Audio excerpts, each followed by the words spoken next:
Good morning मु इतिश्री आपण मानकु मो चैनल इतिर नेक्स्ट स्वागत करछि। आशा करछि आपण मान समस्ते भले थिबे। तो आजिर ब्लॉगटा मु सकाल 10टा आरंभ करछि। सकाल तो बहुत जल्दी उठिली 6टा समय रे। ईशान आज स्कूल थिला और ईशान स्कूल बस सेटा आज आसीबार नथिला, सेटा काली थारु स्टार्ट हो तांकर। तो सेति पई मते ईशान को ड्रॉप करबा पड़ला। तो मु 6टा उठी के ईशान गोटे स्नैक्स आ गोटे लंच टिफिन रेडी करबा पड़ला। तो ठीक टाइम रे रेडी करी ताकू पहुंची देछि स्कूल रे। आसीबा परे जस्ट एटा बिस्किट खाई के थिली, कारण नयन काली मंथन थिला। तो से बहुत रात रे फेरिची, राति 3टा रे फेरिची। तो से पन तो सोईची। तो सी उठिले तो मोर ब्रेकफास्ट। तो ब्रेकफास्ट रे आज मोर डोसा आउ चटनी आउ ईशान पाई मु आज पराठा और आलू तरकारी करथिले। तो से आलू तरकारी बळी तो सेटा हमर ब्रेकफास्ट हे जा। तो ब्रेकफास्टटा टिके हुए तो मु रिकॉर्डिंग करी रखिबे आपन को देखाया पे। तो चलंतु एबे नयन आसे। नयन तो उठिनी कि मु चा पीवा को बहुत इच्छा लेनी। जाउ चा पीबे चला आपन को देखो मो चाटा। मु बाल्कनी को आसी चा पीवा पे। तो ठिकार वेदर में आपको देखुचे।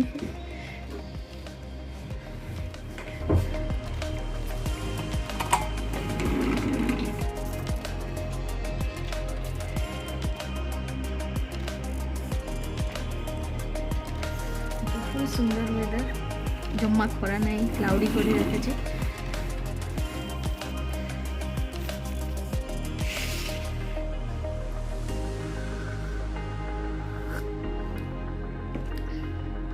चाटा बहुत भल लगी, कड़क चाय। तो मुझे आपण सहित डायरेक्ट लंच रे देखा। लंच रे आज मु बिरयानी करी। सी हूँ 1 पॉट बिरयानी। कारण सबू चिकेन सबू मसला देकी, बिरयानी मसला देकी, जहाँ भी मसला दही फही जहाँ दबा कथा सबू देकी मु डायरेक्ट बसई देवी। सेटा हूँ 1 पॉट बिरयानी। तो सेटा मु आपन देखिए, ठीक है। तो एबे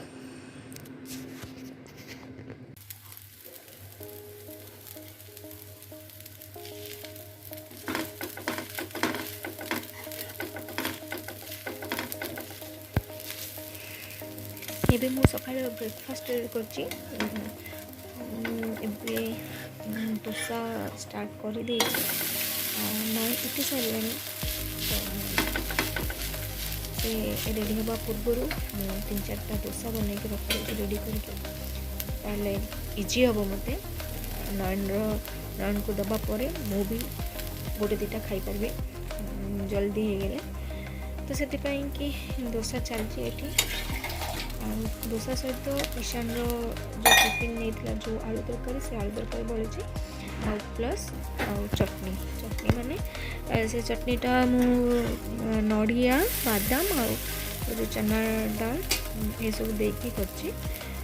से चटनीटा अच्छी आलू तरकारी और सांबर करिनी। तो यहाँ दे आम 2 जन ब्रेकफास्ट आज हो। तो घरे मु बैटर रेडी करथली। तो जो मुझे बैटर करे से 2-3 दिन कर दिए। तो से कि मोर 2-3 दिन ब्रेकफास्ट झमेला ना, कौन भाविका को पड़े जी कौन ब्रेकफास्ट सका ब्रेकफास्ट कौन हम।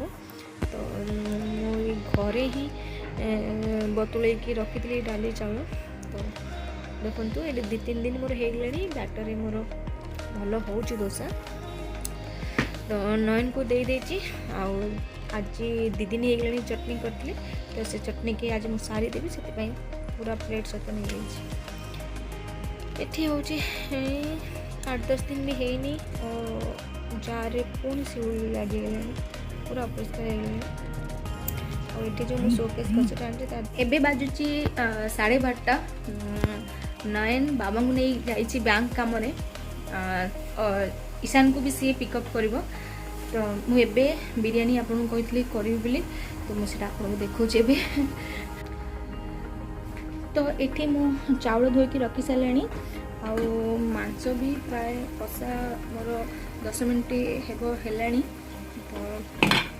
आपको टिके भल लगे। तले जब मसला लगे ना पुणी स्मेल हम।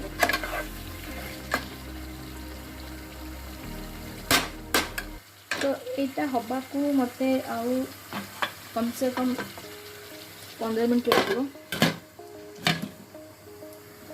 तापर मुझे चाउल देवी। तो ठीक अच्छे मुझे पाखक पुणी 5 मिनट पर आसी बिरयानी देखापी केते बाट आगे है बिरयानी।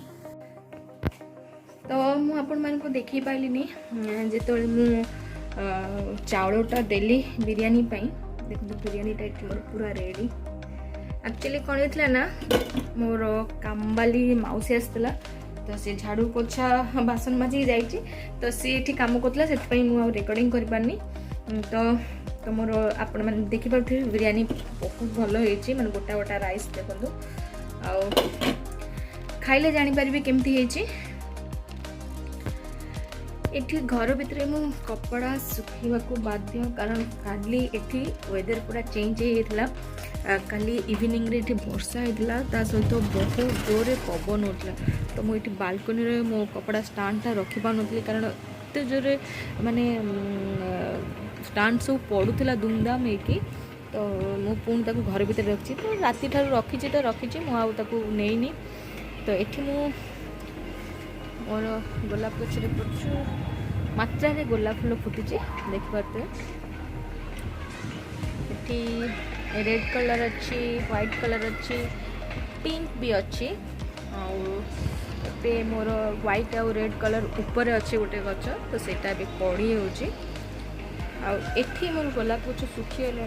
बहुत दिन है पानी मैंने 2 दिन है पानी दे नी तो सुखी जाइए। तो मुझे पुणी थे माटी चेंज करदेवी भावुँ माटी चेंज करके पुणी टे जदि खाद फाद देवी ताले हुए तो गचटा बंचीज। ये देखु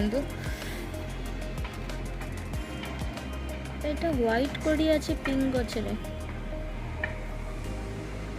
फूल फुटले जापर यहाँ व्हाइट ना कि पिंक हम कारण यहाँ तो पिंक गच पिंक फूल ना फुटी व्हाइट कड़ी कहीं जापर। ये मोर गोटे अपराजिता गच अच्छी तो से अपराजिता गचरे गोटे दीटा एमती कर फूल फुटे तो मोर ठाकुर पूजा हो जाए। आउ टगर गचरे सेमती गोटे दीटा फूल हो जाए तो मोर सबू मिसिकी ठाकुर पूजा हो जाए। तो से बालकनीटा मासी धोईकी जाइए तो ऑलरेडी मोर कपड़ा सुखी जाइए भावुची नहीं कि आसबि स्टांडटा को बाहर रखीदेवी। तो चलतु मुझे कामटा करी। तो ये वीडियोटा रखुच्छे मुझे पुणी 5 मिनट पर आम मैंने इवनिंग रे ईशान को लेकिन आसचु कारण मंथ एंड थिला तो नयन गोटे राति मतलब ईशान सहित देखा ही नाला। नेक्स्ट डे पुणी ईशान स्कूल थिला तो नयन ईशान को लेकिन आसचे बाहर को। तो रात आम कि हल्का फुल्का खाईदेव। तो आम खाଇବା ऑर्डर आसी तो मेन हूँ बर्गर पिज्जा तो यहाँ ही आम डिनर हो। तो आज की आज ब्लॉगटा मुझे शेष कर आशा कर समस्ते भल थे। Good night.